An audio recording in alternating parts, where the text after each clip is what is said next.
읽고 있는 책에서 인상 깊었던 내용은 또 뭐가 있는지 한번 생각해서 적어볼 수 있을까요? 해리포터를 읽고 있다. 해리포터 엄청나게 방대한 양을 가지고 있다라고 알고 있는데 궁금하네요. 인상 깊었던 내용이 뭐가 있는지 있을까요? 또 다른 친구들은 지연이나 건영이나 우리 건영이 전래동화 돈전래라는 전래동화를 읽고 있다. 돈전래 이름이 돈을 전래전래 하면서 이게 거절하는 건가? 좀 재밌는 제목이네요. 돈전래. 그런 것 좀 읽고 있고요. 또 빨간 머리 앤을 읽고 있다고 지연이는 외모와 좀 다르게 빨간 머리 앤 왠지 좀 소녀소녀한 내용을 읽고 있는 것 같은데 혹시 인상 깊었던 내용이 있을까요? 건우도 해리포터가 있네요. 네, 13번째 아이. 자, 이런 또 책을 읽었습니다. 자, 우리가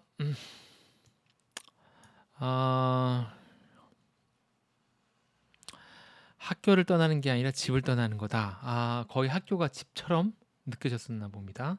네, 그게 좀 인상이 깊었다라고 얘기해 주겠네요. 다원이 또 오래간만이에요, 다원이. 우리 주혜 오늘 머리 스타일이 좀 바뀌었는데 양갈래 머리 아주 이쁘게 잘 따졌네요. 세계 나라와 대륙을 읽고 있다. 다원이 아주 세계 나라에 대한 세계사에 대한 내용을 읽고 있는 것 같아요. 굉장히 재밌을 것 같은데 뭐 인상 깊었던 내용 있으면 또 나눠줬으면 좋겠습니다.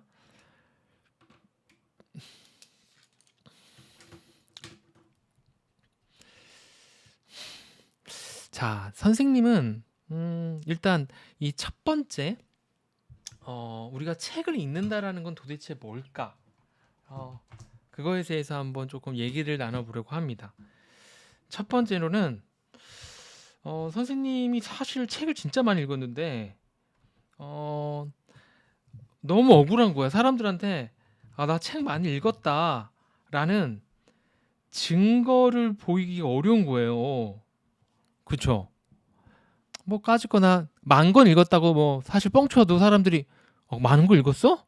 뭐 증거가 없잖아요. 그죠? 그래서 증거를 댈 수 없는 활동은 하기 싫은 거야. 그래서 내가 제일 믿지 않는 사람 중에 첫 번째가 1년에 저 책을 뭐 300권 읽었어요. 뭐 이런 거 있죠. 나 그런 거를 뭐 그래 뭐 읽었나 보다. 뭐 증거가 없으니까. 나도 올해 뭐 10,000권 읽었다고 하지 뭐. 그죠? 누가 그래요? 그럼 10,000권 읽었으면 10,000권 읽었다고 믿어야 되나? 증거가 없는 거는 아무 소용이 없는 거야. 그죠? 그러면 증거를 남길 수 있는 방법이 두 가지가 있어요. 첫 번째, 이거를 글로 딱 써놔서 내가 책을 읽어서 인상 깊었던 내용들이나 여러 가지 내용들을 정리해 써놓으면 그것들이 증거 자료가 되겠죠. 누군가한테 써서 제출해서 그런 책을 만들었다면 역시 증거 자료가 될 거예요. 자, 우리는 무조건 이 증거가 없는 활동은 하지 않을 거야. 왜? 억울하니까. 10,000권 읽었으면 뭐해? 그러면 나도 말은 하겠다. 이러고 끝나는 거죠. 그죠? 그래서 아예 증거를 대지 못할 것 같으면 책을 읽을 필요도 없다. 이유는 선생님은 그냥 좀 이렇게 실용적인 면에서 그래요. 뭔가 써먹는 용으로 봤을 때 그렇다는 겁니다. 물론 해리포터를 읽고 난 그 읽는 순간 너무너무 재밌어서 남들한테 뭐 읽었는지 안 읽었는지 굳이 내가 이렇게 증거를 보일 필요도 없을 수도 있죠. 그렇죠?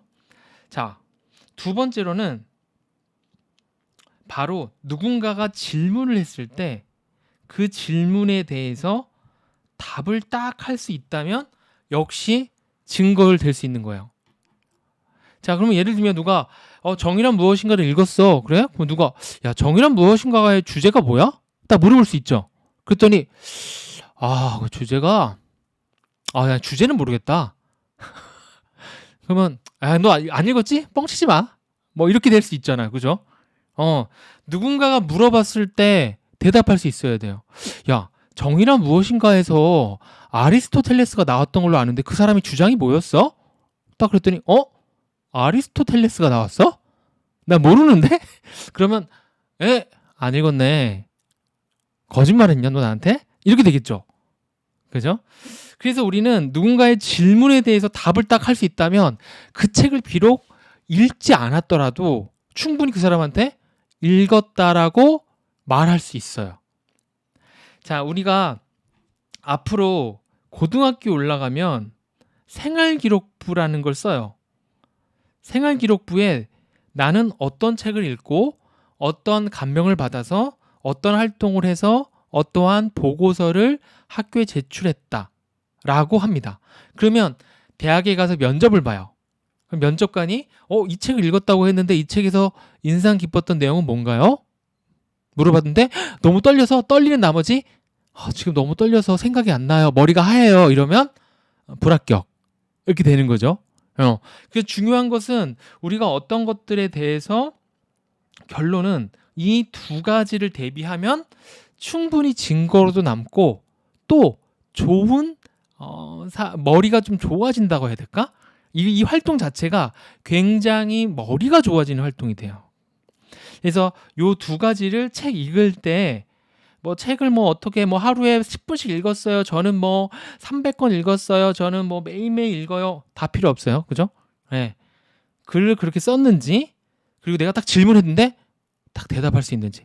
해리포터에서 그 마법사 아저씨가 어떤 악당한테 당했는데 그 당했을 때 누가 이겼냐 물어봤는데 나 모르겠어 이러면 해리포터 안 읽은 거 있죠. 선생님 안 읽어서 잘 몰라. 영화도 안 보고. 자, 그래서 우리가 독서 모임을 하는 목적이 결국에는 이 두 가지다 라는 것을 알아줬으면 좋겠습니다. 그래서 우리가 책 읽고 있으면 항상 누군가한테 인상 깊었던 내용 그리고 그 내용에 대한 풍부한 예시, 예를 들어서 어떤 것들이 있었다 라고 얘기할 수 있다면 책을 100페이지짜리에도 10페이지만 읽었어도 충분히 읽은 척을 할 수 있고요. 선생님이 집에 책이 적어도 1000권 넘을 것 같은데 진짜 이 방뿐만 아니라 창고에도 저쪽 방에도 다 책인데 그 책에 대해서 누군가가 이제 꼭 와서 물어봐. 이거 형 이 책 다 읽었어? 물어보면 어떻게 저거 다 읽어요? 읽다가 건질 거 있으면 건지고 한 문장만 건질 때도 있고 어떤 책은 너무 좋아서 끝까지 볼 때도 있지. 그런데 어떤 책은 너무 쓸모가 없어서 중간에 읽다가 많은 책도 상당히 많아. 근데 중요한 것은 그 책을 통해서 한 문장이라도 건질 게 있다면 선생님은 책을 사는 편입니다. 그래서 이 정의란 무엇인가 어렸을 때 선생님이 철학과 교수님하고 독서 모임 할 때 처음으로 봤던 책이라서 참 아주 이렇게 조금 오래됐지만 색깔이 거의 바래졌어요. 굉장히 여러 번 읽고 독서 모임을 참가했던 기억이 있고 그 독서 모임을 통해서 선생님도 여러 가지 독서 모임을 하면서 이 책을 많이 다루어서 오늘 여러분들과 함께 이 책을 함께 나누기 위해서 정했습니다. 상당히 재밌는 책이고 그리고 우리가 건질 게 되게 많은 책이에요. 자, 그러면 우리가 증거가 없다면 소용이 없다고 했고 글로 우리가 정리해야 되고요. 질문에 대해서 답을 하는데 답은 보통 예시로 하는 게 좋아요. 그래서 우리가 그냥 단답형으로 맞아, 아니야, 틀려 이게 아니라 예를 들면 이런 게 있어 라고 얘기할 수 있도록 준비를 하면 좋을 것 같습니다. 자, 그러면 우리 한번 본격적으로 시작을 해보겠습니다. 자, 첫 번째 질문이 있네요. 여기 나랑 동생이 있는데 엄마 아빠 이렇게 넷이서 살고 있어. 근데 우리 가족은 저녁에 퀴즈 놀이를 이렇게 가끔씩 합니다. 퀴즈 문제 3문제를 먼저 맞추면 상품이 있어요. 그래서 저는 이 퀴즈 놀이를 아주 좋아해요. 형입니다. 그런데 어느 날 아빠가 이런 제안을 갑자기 하는 겁니다. 자, 우리 집 가오는 약자를 돕자인 만큼 동생은 형보다 아직 어리니까 답을 먼저 말할 기회를 주겠다. 자, 아빠가 이러한 제안을 한다면 여러분들은 이 제안에 대해서 아빠, 그 아빠 말 보니까 맞네요. 라든가 또는 아빠 그런 게 어딨어. 라든가 어떤 의견이 있겠죠. 자, 여러분들의 의견이 어떤지 한번 쳐보겠습니다. 자, 어떤 의견이 있을까요? 또 예를 들자면 뭐 찬성 반대도 있을 수 있지만 이러이러해서 나는 찬성한다. 또는 나는 이러이러해서 그거는 좀 아니지 않냐. 그리고 실제로 한번 내가 그 입장이 되었다라고 생각하고 얘기했으면 좋겠어요. 그냥 느낌상 얘기하는 것이 아니라 실제로 내가 만약에 상품을 진짜 매일 밤 탔었는데 아빠가 갑자기 이런 제안을 한다. 자, 글씨를 다 타자칠 수 있죠. 타자치기 어려운 친구는 화면에다가 써서 보여줘도 좋습니다. 자, 어떤 의견이 있을까요? 초등학교 우리 한 1, 2, 3학년은 좀 우리 어머님들이 좀 도와주시면 더욱더 좋을 것 같습니다. 자, 건우는 2번. 그러니까 2번이 뭐였더라? 뭐 반대한다는 내용 같은데. 그렇죠? 주애가 어려서 봐줄 수 있다. 주애는 자기가 상품을 못 하더라도 이렇게 되겠고, 다원이는 이건 평등하지 않다. 그러면 형의 권리를 빼앗는 거나 마찬가지 아닌가요? 저는 반대다. 어떤 권리를 빼앗는 게 아니냐. 동생이 이길 가능성이 있습니다. 있으니 반대한다. 거는 것도 반대하고 게임이니까 공평해야 한다고 하네요. 아빠 의견을 거절. 공평의 의미가 뭔지 한번 또 생각해 봐야겠어요. 소연이한테 숙제 어떤 것이 공평한 건지 또 한번 생각해 봐야겠습니다. 건영이가 억울하다. 나도 형이니 먼저 말을 할 수 있는 권리를 침해합니다. 이렇게 돼 있네요. 우현이가 나이가 어리다고 약자라는 건 아니기 때문에 합의를 하고 정하든지. 우현이 원래의 룰대로 해야 된다. 반대한다. 그러면 합의를 했으면은 괜찮은 건가요? 아빠가 너무 강압적으로 한 거 아니냐? 아주 좋은 의견입니다. 우현이가 말한 게 바로 이 책 마이클 셀던의 주장입니다. 우현이 마이클 셀던이 주장을 하고 있어요. 자, 나이가 어리다고 답을 먼저 말할 기회를 주는 건 불평등이다. 왜 그럴까요? 답을 먼저 말할 기회를 주는 건 불평등인가요? 찬성한다. 왜냐하면 동생이 나보다 확실히 몰라서. 지연이 또 별 차이 없을 것 같기 때문이다. 결과적으로 지연이 이런 말 하는 겁니다. 결과적으로는 좀 비슷한 거 아닐까? 내가 한번 이기면 동생도 한번 이길 수 있을 정도로 결과적으로는 되게 평등할 것 같다. 이런 얘기를 또 해줬습니다. 자, 여러 가지 또 우리 대답을 해줬네요. 평등, 게임이라 평등해야 된다. 주은이가 이런 말 했는데 어떻게 해야 평등한 건지. 석현이 불공평하다. 이유를 말해주세요. 이유. 자, 상품이 있으니까 불공평하다. 요거 조금 그런데요. 상품이 있으니까 나 같은 경우는 불공평한 건 억울하다. 좋습니다. 자, 그러면 여러분들 지금 채팅창에 했던 얘기들을 자기의 그런 메모장에 잠깐 써두세요. 그리고 뭐 블로그라든가 글 쓰시는 분들은 지금 선생님한테 대답했던 것을 이렇게 대답을 작성을 해주세요. 그러니까 글을 쓸 때 다 배우고 다 알고 쓰겠다고 생각하면 안 돼. 그럼 평생 못 써요. 지금처럼 바로바로 어떤 의견이 나오면 그걸 써보는 거야. 수업 시간이든 책을 읽든. 선생님 같은 경우 그래요. 선생님도 항상 책을 읽을 때 이렇게 수첩에다가 그 책을 읽으면서 생각나는 내용들을 바로바로 씁니다.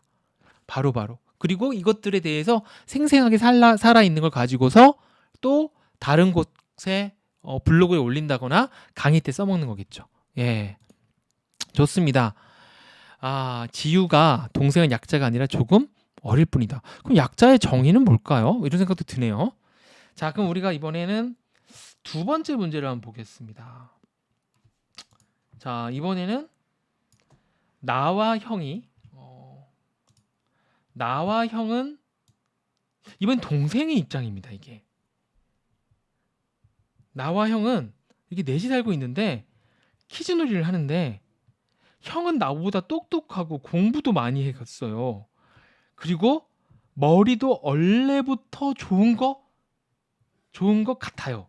머리도 좋아. 심지어 이 형이 맨날 수학 점수 100점 나오고 이런 형이야. 그래서 매번 퀴즈 문제를 다 맞추고 상품을 독차지하는 거야.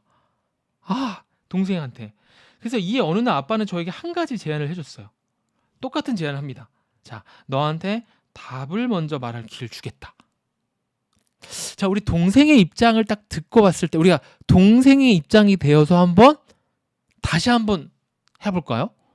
자, 우리 첫 번째처럼 그냥 게임을 하는 게 공정한가요? 아니면 두 번째처럼 나한테 답을 먼저 말할 기회를 주는 게 공정한가요? 자, 다시 한번 내가 동생이 됐다 생각해봐. 한 번도 상품을 탄 적이 없어, 나는. 형은 암산도 빠르고 정말 너무 똑똑해. 나는 너무 상품 받고 싶은데 한 번도 상품을 못 받았어요. 자, 지금 동생이 됐습니다. 근데 오늘 밤 또 게임을 한다 그래. 게임도 하기 싫어. 어차피 상품은 형 거니까.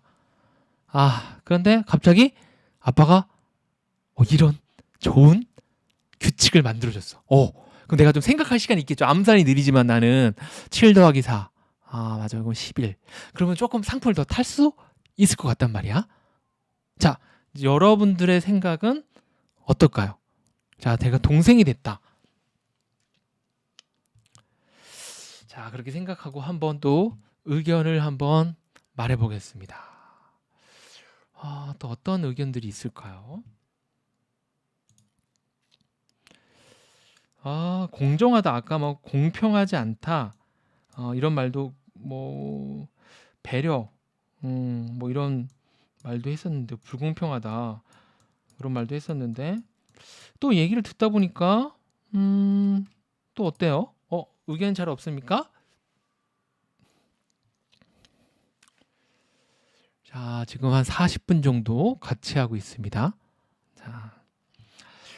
자, 우리 은서가 형에게는 어려운 문제를 내주고 동생이 쉬운 문제를 내주고 공평하다고 생각한다. 그러면 먼저 맞힐 기회를 주는 것도 하나의 공정한 방법일 수도 있는 거네요. 동생 입장에 생각한다면, 예. 아싸 신난다 빨리 상품 타야지. 신난다라는 거 소연이. 우연이가 한 번도 없는 건 약자가 맞다. 한 번도 못 탔으니까 약자는 힘이 약한 사람을 말하기 때문 한 번도라는 게 중요하다. 먼저 기회를 주는 거 오히려 공정할 수도 있다. 우연이가 또 이 정도면 또 공정한 거 아닐까. 한 번도 못 이겼다면 한 번 정도 한 10번에서 한 번 정도 이겼다면 그 정도는 또 괜찮은 건가? 뭐 좋습니다. 어쨌든 우연이가 아까 뭐라고 했죠? 우리가 조금 합의를 했었어야 된다라고 얘기했는데 이번에 합의보다는 그 정도는 또 괜찮은 거 아닐까? 이런 얘기를 또 해주네요. 자, 우리 다른 친구들은 또 어떤 또 의견이 있을까? 자, 이 의견들은 여러분들 블로그랑 노트에 다 기록할 수 있도록 조금 신경 써주세요.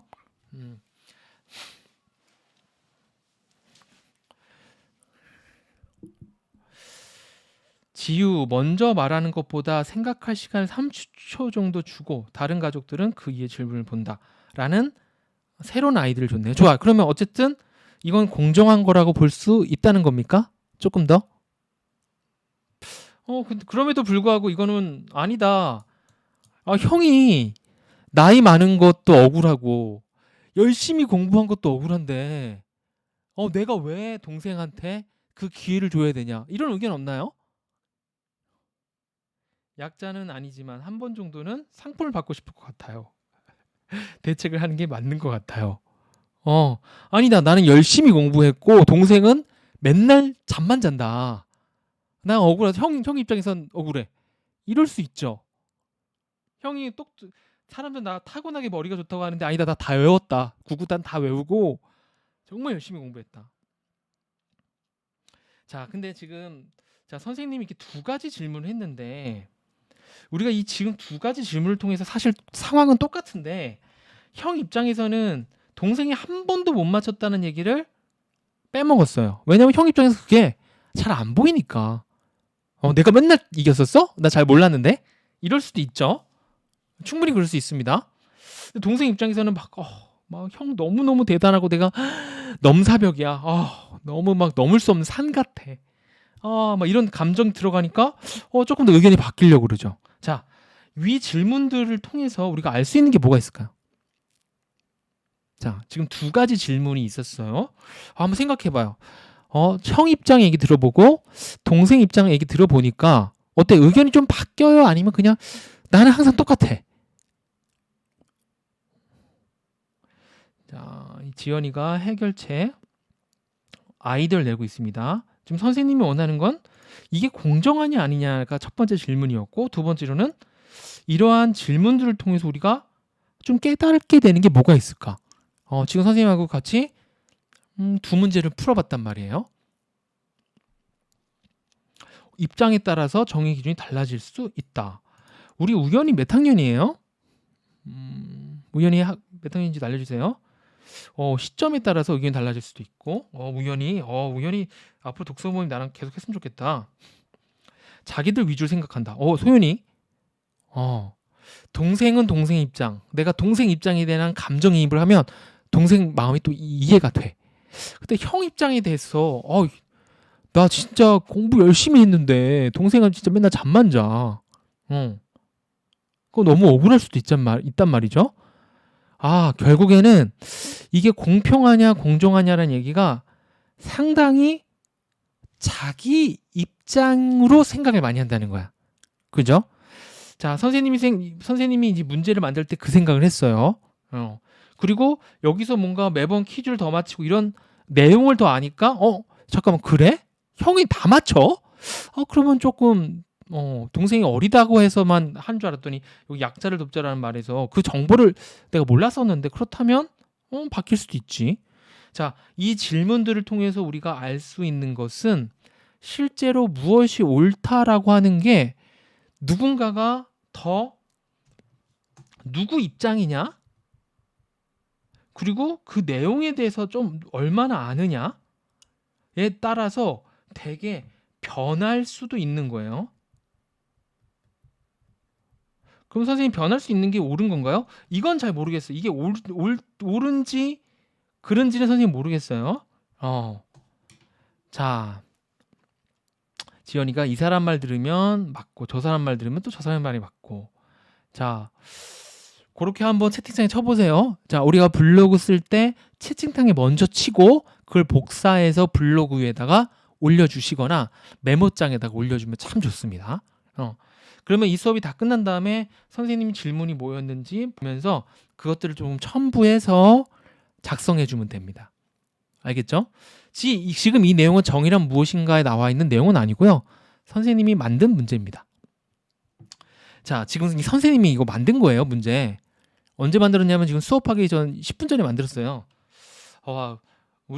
내가 어떤 생각을 가지고 만들었냐면, 진짜 정의라는 건 그냥 나한테 정의라는 그 생각이 들면 정의 같은데? 라는 생각이 들어서 이 문제를 만들었어요. 자, 여러분들이 어떤 글을 쓰고 누군가한테 설득을 할 때 이런 예시들을 만들 수 있어야 돼요. 물론 어렵다는 거 알아. 진짜 어려운 거예요. 근데 그런 걸 만드는 게 최종 목표가 돼야 된다고 생각하면 됩니다.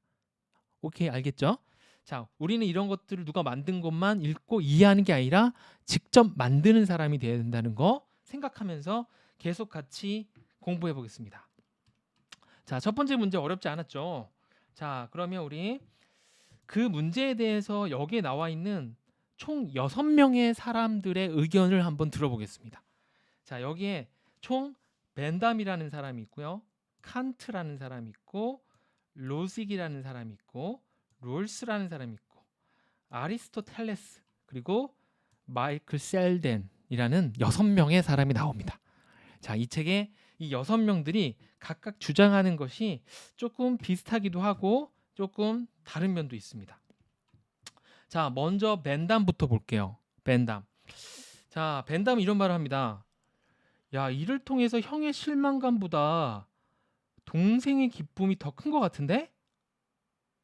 그럼 난 찬성이다. 어. 그러니까 형이 나 이거 상품 못할 것 같은데라는 마음은 그냥 원래 요만큼의 마음이었다면 요만큼 줄었어. 아주 요만큼. 아, 그래도 알았어. 오케이. 할게요. 아빠. 요만큼 줄었어. 근데 동생은 원래 이거 퀴즈 할 때마다 요만했는데 이 제안을 듣는 순간 이만해졌어. 와, 너무 신나요. 자, 그렇다면은 이 벤담이란 사람은 찬성을 한다는 거예요. 자, 여기다가 우리 한번 벤담이라는 사람한테 그림을 하나 그려볼게요. 옆에 계산기를 그려보겠습니다. 다 같이 계산기를 그려보겠습니다. 자, 이 벤담이라는 사람은 계산기를 좋아해서 특히 무언가 이 플러스를 굉장히 좋아해요. 그래서 플러스를 꼭 눌러봅니다. 요게 계산했을 때 1 더하기 2는 3 뭐 이런 식으로 계산을 합니다. 벤담.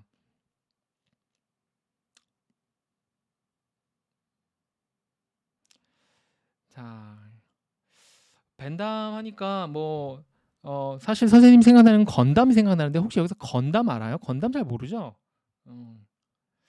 그러면 우리가 이 계산기를 이렇게 베고 얘가 자는 걸로 해볼게요.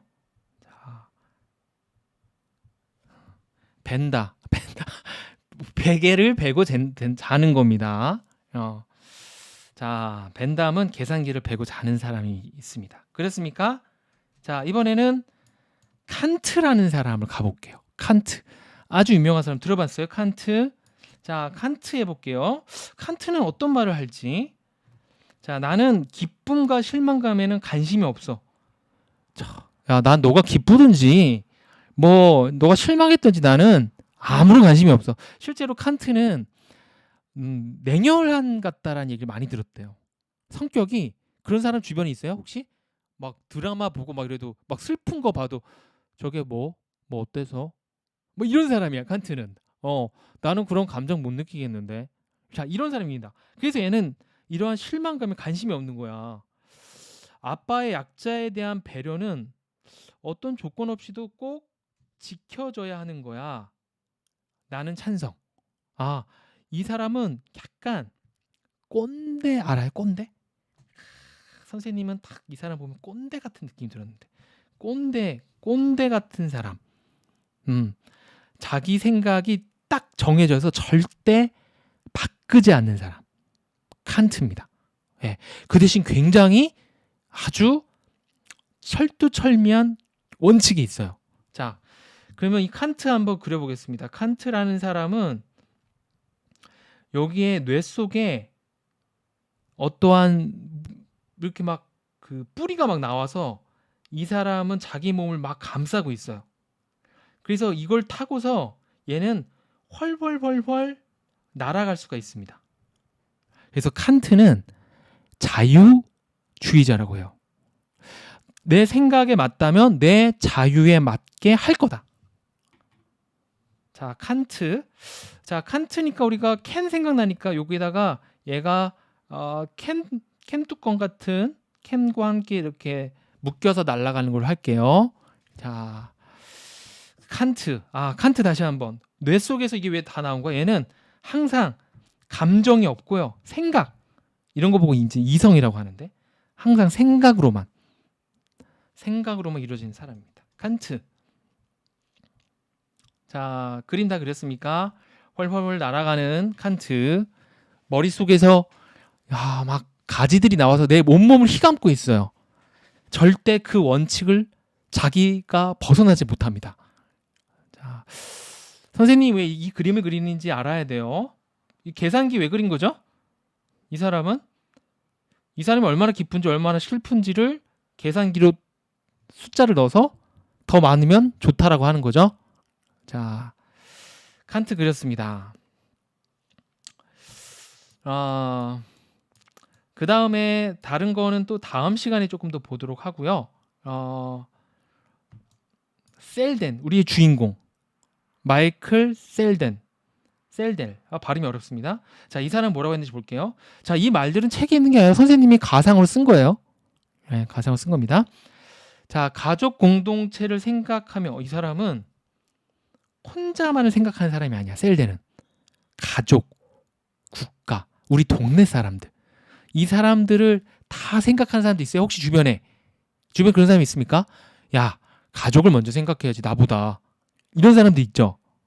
자, 그게 마이클 셀던입니다. 자, 그런 거 생각하면서 더 좋은 방법을 토론하고 합의를 봤으면, 우리 아까 누가 했죠? 주원이가 했었나? 합의를 봤어야 된다. 이런 말 했었죠. 마이클 셀던은 꼭 무언가를 결정할 때 독단적으로 하지 말고 꼭 토론을 하라고 해요. 토론. 그래서 이 책이 토론식으로 돼 있습니다. 이 사람은 너무 토론을 좋아해. 봤다면 좋았을 것 같아요. 하지만 아빠의 온 가족을 하려고 공헌하려는 미덕. 뭔가 되게 그 흐뭇한 느낌이 있죠. 뭔가 다 생각해주고 이렇게 다른 사람들을 위해서 노력하고 그 사람들하고 막 합의하려고 하고 그런 걸 우리가 이제 사람이 참 보기 좋다. 자, 우리 여기다 한번 써볼까요? 저 사람 참 보기 좋은데. 자, 이런 사람이 우리가 마이클 셀덴이 정의롭다고 생각하는 사람입니다. 자, 물론 선생님이 이 어려운 책을 굉장히 그냥 압축해서 좀 재미나게 얘기한 건데 중심 내용은 뭐 괜찮습니다. 중심 내용은. 자, 마이클 셀던은 우리가 여기다가 샌델 한번 그려볼까요? 이렇게 이런 샌델 신어본 적 있나요? 샌델, 그죠? 자, 이렇게 신고요. 요 신발 안에 되게 많은 사람들이 이렇게 여기 다 들어가 있습니다. 그래서 이 사람들이 전부 다 이렇게 끈으로 연결되어 있고요. 끈으로 연결되어 있어서 서로 하나의 묶음으로 되어 있습니다. 신발에. 자, 방금 3명에 대해서 공부했어요. 3명. 처음에 벤담, 두 번째 칸트, 세 번째 샌델, 마이클 샌델. 자, 방금 그림만 보고, 그림 다 같이 그렸죠?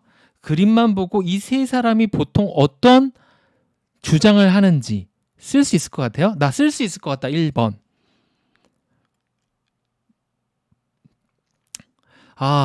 게임을 할 때 형을 위해서 그런 거를 한다면 벤담은 뭐라고 말했을 것 같다. 좋아요. 우리 건영이는 2번이고, 자, 건우도 2번이고, 소연이 1.5. 지우도 2번. 좋아요. 어렵죠? 은서도 2번. 좋습니다. 자, 그러면 지금 우리 다른 문제들을 보면서 이 6명의 생각들을 볼 거고요. 오늘은 트롤리와 휠체어 응원단까지 보려고 합니다. 예. 그 다음 시간에는 더 나머지를 보려고 하고요. 다른 사람들도 다음에 또 같이 한번 공부를 할 거예요. 자, 트롤리 기차가 있습니다. 트롤리 기차. 자, 그러면 여러분들 필기한 거 있죠? 그림 3명. 칸트, 벤담, 그리고 샌델. 이런 사람들 그림들 보면서 이 사람들이라면 어떻게 했을지 한번 생각을 해보겠습니다. 자, 트롤리 기차라는 게 뭐냐면, 자, 선생님이 그려보겠습니다. 여기에 기찻길이 이렇게 있고요. 근데 두 갈래가 있습니다. 길이. 자, 그런데 여기에 기차가 부릉부릉 가고 있는데 브레이크가 고장이 났어요. 그래서 여기에 한 사람이 딱 타고 있습니다. 근데 이쪽에는 5명이 이 기차가 오는지도 모르고 열심히 일을 하고 있어요. 자, 그런데 지금 이쪽으로 가면은 낭떠러지예요. 자, 그러면 결국에는 내가 이 낭떠러지로 가려고 하는 이 차한테 여기에서 우리는 관제탑이라고 하죠. 조종실에서 여기 레버가 있습니다. 그래서 이 레버만 쏙 바꾸면 잠깐 선생님이 잠깐 문제 잘못 냈습니다. 잠깐만 다시 한번 여기에는 한 명이 있고 여기에 5명이 있는 걸로 하겠습니다. 자, 그래서 이 지금 5명이 낭떠러지에 떨어져서 죽을지도 모르는 지금 아주 긴박한 상황이에요. 이 레버를 당기는 거 말고는 내가 할 수 있는 일이 아무것도 없습니다. 바로 떨어지기 1초 직전입니다. 그래서 나는 선택 1번. 이 레벨을 가만히 둬서 5명을 낭떠러지에 떨어지게 한다. 2번. 아니다. 그래도 난 레벨을 돌려서 레벨만 까딱 하면 되겠죠? 그래서 5명보다는 1명이 죽도록 하겠다. 자, 우리 선택을 한번 해보겠습니다. 자, 주에는 2번을 선택을 했고 건우와 많은 친구들이 2번을 선택했네요. 네, 민준이도 2번. 혹시 이유를 들을 수 있을까요? 지우는 그냥 내버려 두겠다. 5명 그냥 나 몰라라 하겠다. 지우. 그런 얘기죠. 2번 누가 죽어요? 이 6명 다 내가 모르는 사람입니다. 자, 1번도 간혹 있네요. 자, 앞부분에는 2번이 좀 많았었고 1번도 있었습니다. 이유는 뭘까요? 자, 우연이가 만약에 아는 사람이라면 이렇게 또 얘기를 해줬습니다. 역시 우리는 항상 내가 어떤 상황에 있느냐에 따라서 달라진다는 거죠. 자, 그럼 우리가 한번 질문을 또 한번 해볼게요. 이 벤담이라는 사람 다시 안 봐도 되겠죠. 벤담이라는 사람, 계산기 좋아하는 사람, 계산이 엄청 빨라요. 이 계산기를 맨날 배고자 하는 이 벤담이라는 친구는 1번과 2번 중에 뭐를 선택할까요? 그렇죠. 2번. 이유는 뭐예요? 이유는 야, 벤담. 당연히 5명보다는 1명의 희생으로 가야지. 왜? 숫자가 더 적잖아. 이렇게 하겠죠. 왜? 이 사람은 계산기를 두들길 테니까. 자, 그러면 이 사람의 의견을 들었을 때 이 사람의 의견의 장점과 단점은 뭐가 있을까요? 자, 한번 또 어떤 게 있는 건지. 네, 1번, 2번 말고는 어떤 것도 우리 할 수가 없습니다.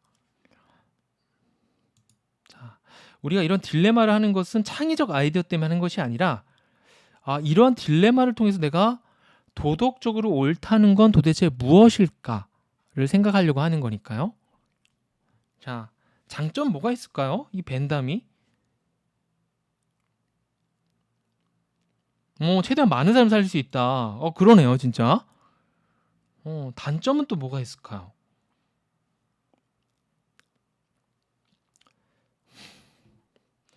실제로 많은 사람을 살릴 수 있다. 단점은 소수는 무시된다. 그러네요. 1명이라도 소중하다. 단점으로. 장점으로는 굉장히 빠르게 판단할 수 있겠죠. 딱 보자마자 뭐야 5명이네. 5명 살려! 이렇게 되는 거죠. 빠르고. 단점은 그 사람들에 대한 어떠한 감정이나 뭐 이런 것들 잠깐만 이거 뭐가 있을까요? 이 한 사람은 좀 무시되는 건데 어차피 둘 중에 선택해야 되는 거니까. 자, 그래서 우리가 이번에는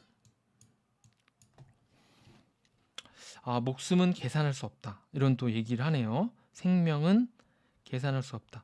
자, 이 책에서 생명 얘기를 많이 합니다. 이유는 생명에 관해서 돈으로 주고 살 수 없다라는 입장을 마이클 셀덴이 말하고 있기 때문이에요. 자, 그러면 이번에는 기차를 좀 바꿔보겠습니다. 이번에는 기차가 가는데 여기 육교에 내가 팍 이렇게 올라와 있어요. 근데 여기 기차가 둥둥 둥둥 둥둥 가는데 역시 5명이 타고 있습니다. 축축축축 폭폭 막 가고 있어요. 그런데 여기에 정확하게 또 역시 낭떠러지가 있습니다. 이 낭떠러지 왜 이렇게 많아? 근데 옆에 무려 200kg 정도 될 것 같은 아주 큰 아이가 내 옆에 딱 서 있는 거야. 그래서 내가 이 아이를 축 밀어서 떨어뜨리면 이 기차를 바퀴에 끼워서 살릴 수가 있게 되는 거예요. 자, 1번. 나는 이 아이를 민다. 2번. 아니다. 그냥 나는 5명 죽도록 내버려 둔다. 자, 1번, 2번 또 가보겠습니다. 주에는 1번, 후연이도 1번. 좋아요. 자, 우리 믿는 친구들도 있고, 아니다. 5명을 진짜 내버려 둔다. 그냥 이 5명 낭떠러지 떨어지게 하는 친구도 있었습니다. 자, 그러면 우리가 여기서 여기로 혹시 의견이 바뀐 친구들이 있나요?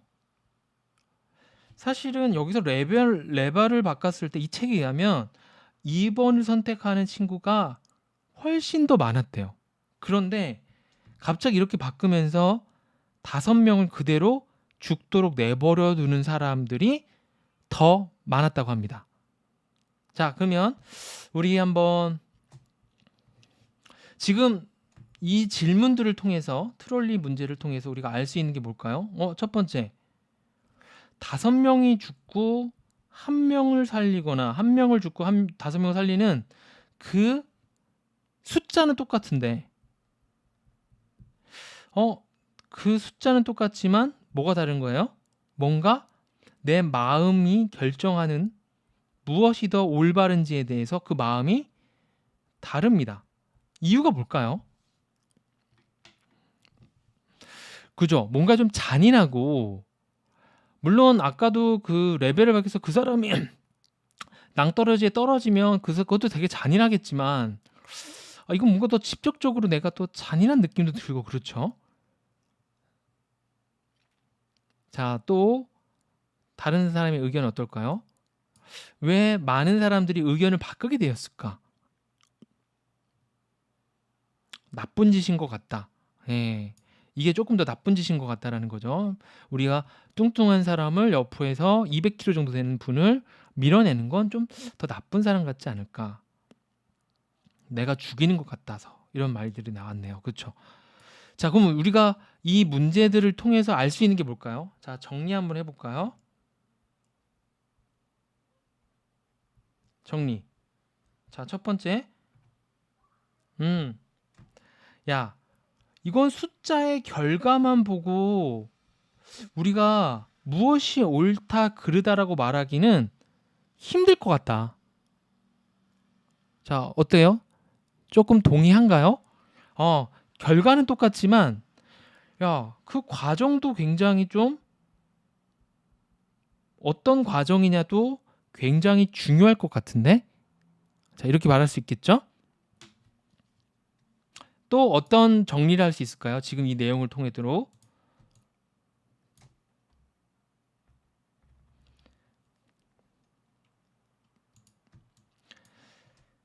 자, 이 책에서는 이 내용을 토대로 야, 너 벤담. 자, 맨날 계산기만 베고 자는 놈. 야, 너만 틀린 거야. 이 숫자 계산만 가지고 무엇이 옳은지 그른지 말할 수 없어. 라는 얘기를 하게 됩니다. 자, 오늘 함께 첫 번째 내용, 선생님 첫 번째 내용, 우리가 어떤 입장에 따라서 그 옳다라는 게 조금 바뀔 수도 있고, 두 번째 내용, 벤담, 칸트, 셀덴에 대해서 배웠고요. 세 번째, 트롤리를 통해서 우리가 어떤 거를 숫자로만 보는 것은 좀 위험할 것 같다. 자, 이렇게 세 가지에 대해서 같이 공부를 했습니다. 여러분들은 지금 이 6명 중에 지금 3명을 같이 공부했는데 이 3명 중에 가장 마음에 드는 사람은 누군가요?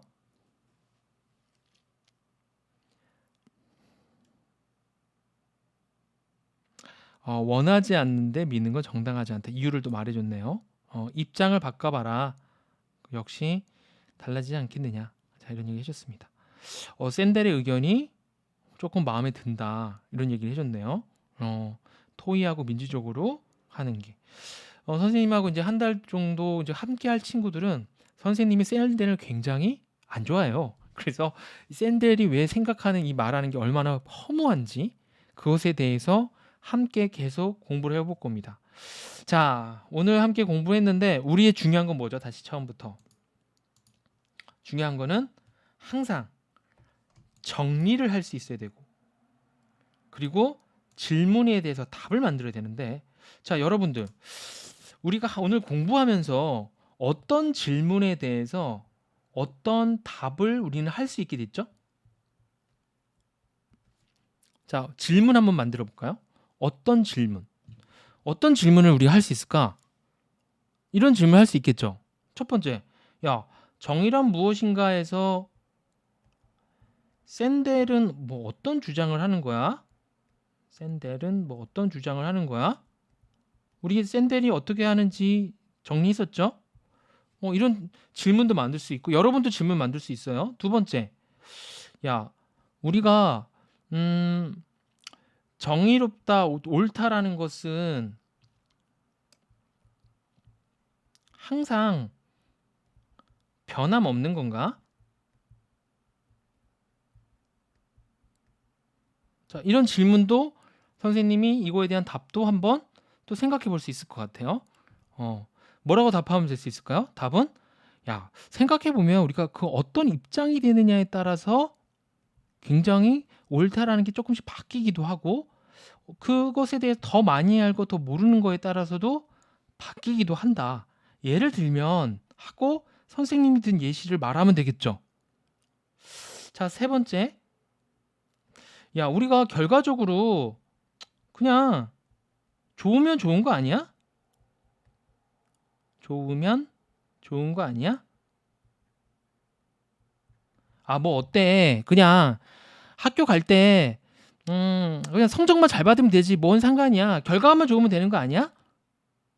근데 생각해 보면 우리가 꼭 결과만 좋다라는 걸로 무엇이 옳고 그르냐라고 말하지 않는다는 거죠. 어떤 예시가 있죠?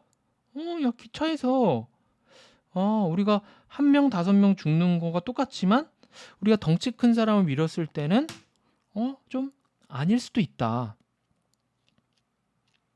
자, 선생님하고 오늘 세 가지 질문에 대한 답을 함께 말할 수 있도록 했습니다. 자, 오늘 선생님의 수업 들은 것 중에서 정의란 무엇인가에서 셀덴이 어떤 주장을 했냐 물어보면 이 사람은 공동체를 생각을 하고 토론을 생각하고 합의를 생각했던 사람입니다.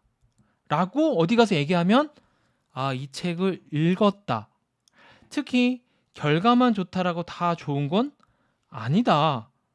이 정도 얘기하면 이 책을 그래도 한 3분의 1 정도는 어디 가서 아는 채 할 수 있다. 요거는 선생님 의견이었어요. 책이 아니라. 자, 선생님이 한 50분 생각했는데 되게 어려웠죠. 이 윤리가 수학보다 더 어렵습니다.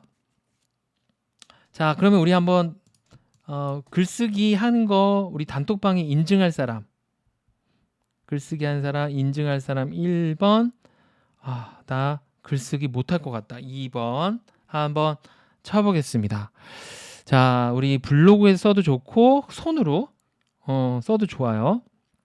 써서 우리가 사진을 찍거나 특히 블로그에 쓰면 정말 머리가 좋아지는데 아주 유용합니다. 선생님이 이거를 통해서 이걸 미리 써놓잖아. 앞으로 올라가면은 독후감 숙제가 있어요. 중학교 때부터.